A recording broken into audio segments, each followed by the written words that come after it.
I would like to appreciate the government's efforts putting the country on a positive path.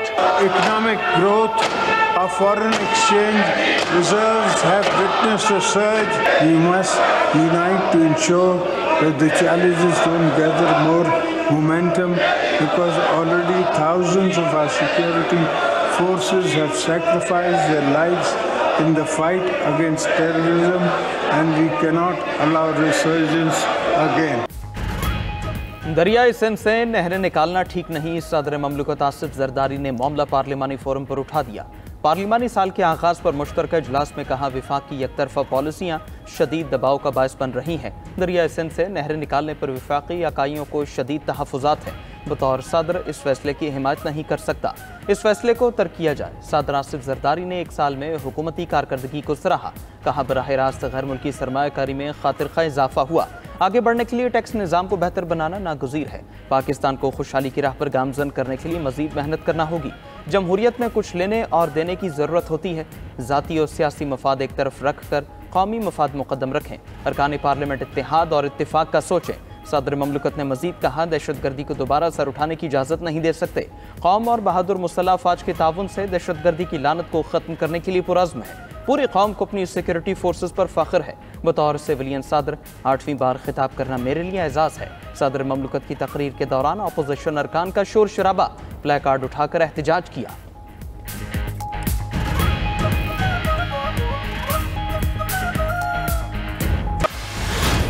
आज भी जरदारी साहब एक मुतनाज़िया सदर है। जिस तरीके से हम एहतजाज करते हैं ईमान में, क्योंकि हमें बोलने नहीं दिया जाता, हमारी आवाज़ को दबाया जाता है। ना हमारा इस्टेब्लिशमेंट के साथ कोई राबिता है, नहीं हमारा हुकूमत के साथ राबिता है, नहीं मुज़ाकरात इस वक्त ऑन द कार्ड से।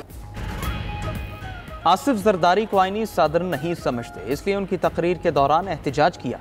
चेयरमैन PTI बैरिस्टर गौहर के पार्लियामेंट हाउस के बाहर मीडिया से गुफ्तगू। कहा, आसिफ जरदारी पार्टी के सरबरा और मुल्क के मुतनाज़िया सदर हैं। हमारा किसी से कोई राबिता नहीं, ना एस्टैब्लिशमेंट से और ना ही हुकूमत से। अपोजिशन लीडर उमर अयूब बोले, आसिफ जरदारी के खिताब को मुस्तरद करते हैं। करप्शन के रिकॉर्ड बनाने के अलावा इनके पास कुछ भी नहीं। जरदारी और बिलावल सिंध के अवाम का पानी फरोख्त करने जा रहे हैं। ये नवाज शरीफ और शहबाज शरीफ के साथ मिले हुए हैं। इन लोगों ने अवाम पर 4000 अरब रुपए का कर्ज चढ़ा दिया है। लोगों से पूछें, महंगाई बढ़ी या नहीं।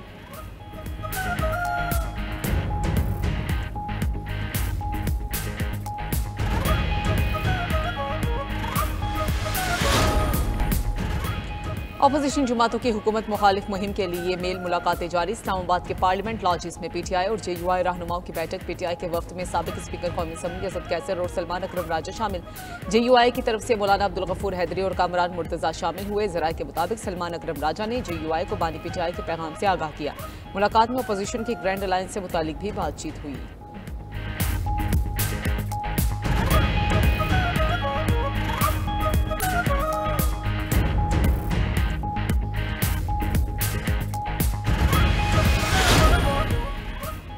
स्टेट बैंक का 2 माह के लिए शरह सूद 12% पर बरकरार रखने का ऐलान। Governor State Bank Jameel Ahmed की सदारत में मॉनेटरी पॉलिसी कमेटी का इजलास हुआ।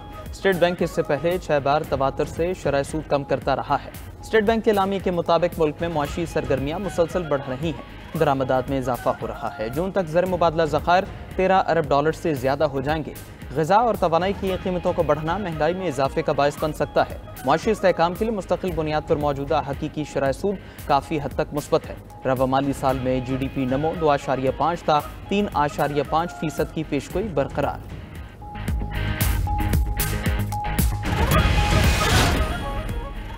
सुपर टैक्स केस की समाअत करने वाला सुप्रीम कोर्ट का आईनी बेंच टूट गया। अदालत का केस की समाअत रोजाना की बुनियाद पर करने का फैसला। सरबराह आईनी बेंच जस्टिस समीनुद्दीन खान ने रिमार्क्स दिए कि justice Aamir Farooq Islamabad high court में मामले पर फैसला दे चुके हैं। अब जस्टिस आमिर फारूक ये केस नहीं सुन सकते। अदालत ने केस की समाअत ईद के बाद तक मुलतवी करने की इस्तदा मुस्तरद कर दी। जस्टिस मोहम्मद अली मजहर ने कहा कि फरूख नसीम साहब ईद तक ये केस मुकम्मल नहीं होगा। जो केस चलाना चाहते हैं उनको केस चलाने दें। अदालत ने फरीकैन को वकला की खिदमात हासिल करने की मोहलत भी दे दी। 4 रुकनी आईनी बेंच आज केस की समाअत करेगा।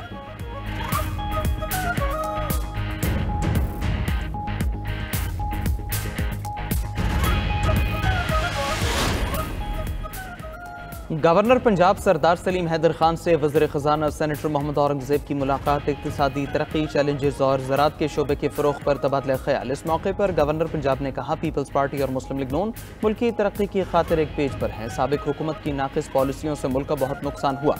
मुआशी बहाली में वज़ीर आज़म और सदर पाकिस्तान का किरदार काबिल सताइश है। वज़ीर ख़ज़ाना मोहम्मद औरंगज़ेब ने कहा, मुल्क की तरक्की के लिए गवर्नर पंजाब की कारोबारी बरादरी से रवाबित काबिल तहसीन है। मईशत के फ़रोग़ के लिए एक मजबूत बुनियाद रख दी गई है।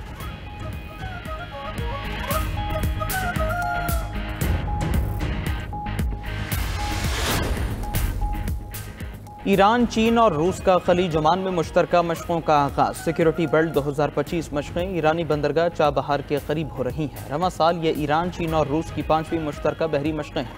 फ़ौजी मशक़ों में निस्फ दर्जन ममालिक बतौर मुबस्सिर शरीक। फ़ौजी मशक़ें ऐसे वक्त में हो रही हैं जब इसराइल और अमरीका ने हालिया महीनों में बारहा ईरान को हमले की धमकियाँ दी हैं।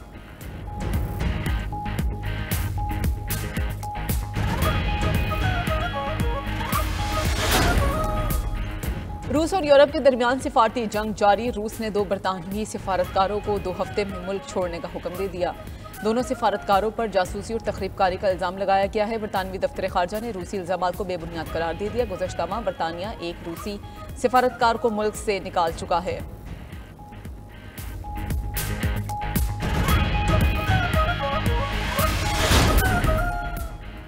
सऊदी अरब की मेज़बानी में यूक्रेन में अमन की कोशिशें। अमरीकी वज़ीर ख़ारजा मार्को रूबियो सऊदी अरब पहुँच गए। अमरीकी वज़ीर ख़ारजा यूक्रेनी वफूद के साथ अमन मुज़ाकरात पर बातचीत करेंगे। यूक्रेन के सदर ज़ेलेंस्की की भी आज सऊदी वली अहद मोहम्मद बिन सलमान से मुलाकात होगी। यूक्रेन के सिफारती और फ़ौजी रहनुमा मंगल को अमरीकी हुकाम से मिलेंगे। यूक्रेनी और अमरीकी हुकाम के दरमियान रूस से क़याम अमन पर बातचीत होगी। पेरिस में मंगल को 30 से ज़ायद ममालिक यूक्रेन में सिक्योरिटी फोर्स की तश्कील पर मुज़ाकरात करेंगे।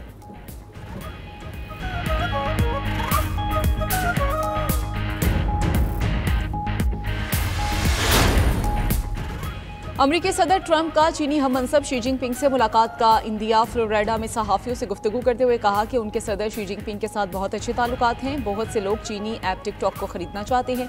रूस, चीन और ईरान की फ़ौजी मशकों से बिल्कुल भी परेशान नहीं। यूक्रेन में अमन पर बात करते हुए बोले कि अमरीका और यूक्रेन के दरमियान मुज़ाकरात से अच्छे नताइज की तवक्को है। यूक्रेन के मामले पर सऊदी अरब से अच्छे नताइज आएंगे। रूस पर टैरिफ लगाने समेत बहुत सी चीज़ें ज़ेर गौर हैं। यूक्रेन अमरीका के साथ मादनियात के मुआहदे पर दस्तखत कर देगा।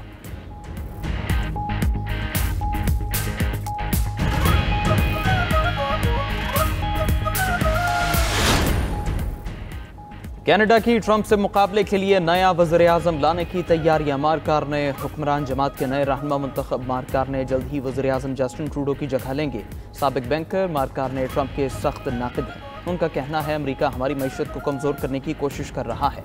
अमरीकी हमारे वसाइल, ज़मीन, पानी और हमारा मुल्क चाहते हैं। ट्रंप को उनके अज़ाइम में कामयाब होने नहीं दे सकते।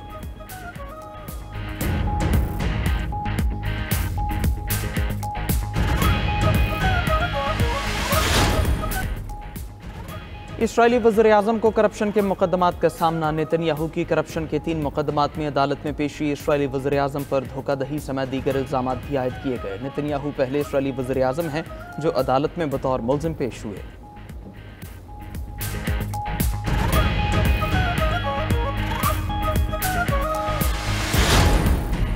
बरतानिया के मशरक़ी साहिल के करीब तेल बरदार जहाज़ और कार्गो जहाज़ में तसादुम। हादसे के बाद दोनों जहाज़ों में आग लग गई। 32 अफराद जख्मी, एक को अस्पताल मुंतकिल किया गया। हादसे के बाद तेल समुंदर में बहने लगा। वाक़या हिल शहर के करीब शिमाली समुंदर में पेश आया।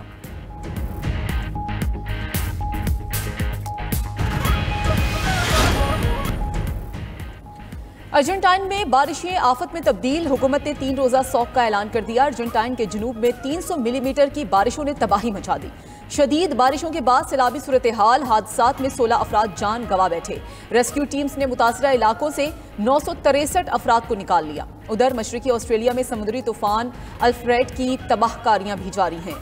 दारुल हुकूमत कैनबरा में मूसलाधार बारिशों के बायस सैलाबी सूरत हाल पैदा हो गई।